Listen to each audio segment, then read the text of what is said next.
আজ আমি তোমাদের সাথে ভীষণ মজার একটি রেসিপি শেয়ার করব। এই রেসিপিটি কিন্তু খুবই মজার এবং খুবই লোভনীয়। রেসিপিটি যদি কাউকে তৈরি করে খাওয়াতে পারো, আশা করি সবাই প্রশংসায় পঞ্চমুখ হয়ে যাবে এবং ১ প্লেট গরম ভাত নিমেষেই শেষ হয়ে যাবে। আসসালামু আলাইকুম। তাহলে চলো দেখে নেই আমার আজকের মজার রেসিপিটি। এখানে আমি ২ পিস তেলাপিয়া মাছের লেজ নিয়েছি। তো আমি লেজের দিকটাই নিয়েছি।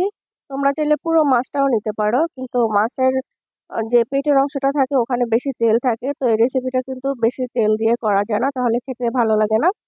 তো এখন আমি 1/2 চা চামচ হলুদের গুঁড়ো এবং সামান্য একটু লবণ দিয়ে খুব ভালো করে মাছের গায়ে মিশিয়ে নিব এবং মেরিনেট করে রাখবো ১৫ মিনিটের মতো।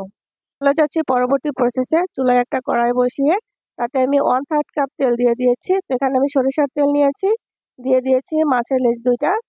তো আমি ২ মিনিটের করে এক পাশ ভেজে নিয়ে অপর পাশ ঘুরিয়ে দিলাম। এখন আমি একটা ঢাকনা দিয়ে ঢেকে আরও ২ মিনিটের মতো ভালো করে ভেজে নিব। এতে করে মাছের ভিতরে যদি কাঁচা ভাব থাকে সেটা কিন্তু সিদ্ধ হয়ে যাবে। তো আমি মোট ৮ মিনিট মিডিয়াম আঁচে মাছটাকে খুব সুন্দরভাবে ভেজে নিয়েছি।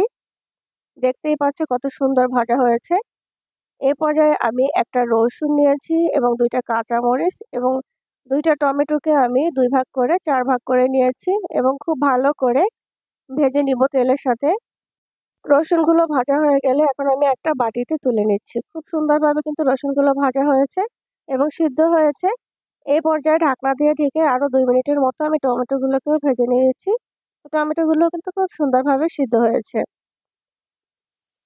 এখন আমি ৪ টা শুকনা মরিচও ভেজে নিলাম। মিডিয়াম আঁচে ভাজতে হবে যাতে পুড়ে না যায়। পর্যায়ে আমি তেলাপিয়া মাছের লেজ ঠান্ডা হয়ে গেলে আমি কাঁটা ছাড়িয়ে নিয়েছি। আমরা সবাই জানি তেলাপিয়া মাছে কিন্তু বেশি কাঁটা থাকে না। ২ পাশে জাস্ট বড় একটু কাঁটা থাকে। সেই কাঁটাগুলো ছাড়িয়ে নিয়েছি। মরিচগুলোকেও খুব ভালো করে গুঁড়ি করে নিয়েছি এবং ভাজা রসুন এবং কাঁচামরিচ ২ টাকেও খুব ভালো করে মেখে নিয়েছি। এ পর্যায়ে আমি ধনেপাতা কুচিগুলোও দিয়ে দিলাম। খুব ভালো করে মেখে নিলাম। এখন আমি টমেটোগুলো দিয়ে দিলাম এবং টমেটো থেকে উপর থেকে খুব সুন্দরভাবে কিন্তু খোসা ছাড়িয়ে যাচ্ছে। একটা সাইডে রেখে দিয়ে আমি এখানে ১ কাপ পেঁয়াজ কুচি ব্যবহার করেছি।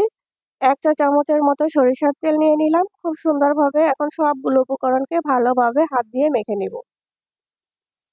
একটু সময় নিয়ে ভালো করে মেশাতে হবে। এ পর্যায়ে আমি সামান্য একটু লবণ দিয়ে দিলাম, বেশি দিলাম না। কারণ মাছ ভাজার সময় মাছেও কিন্তু লবণ ব্যবহার করেছি।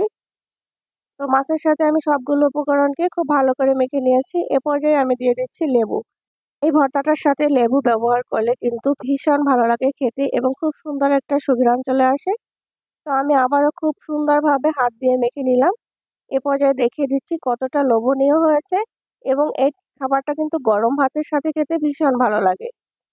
তো আশা করছি আমার আজকের মজার রেসিপিটি তোমাদের খুবই ভালো লেগেছে।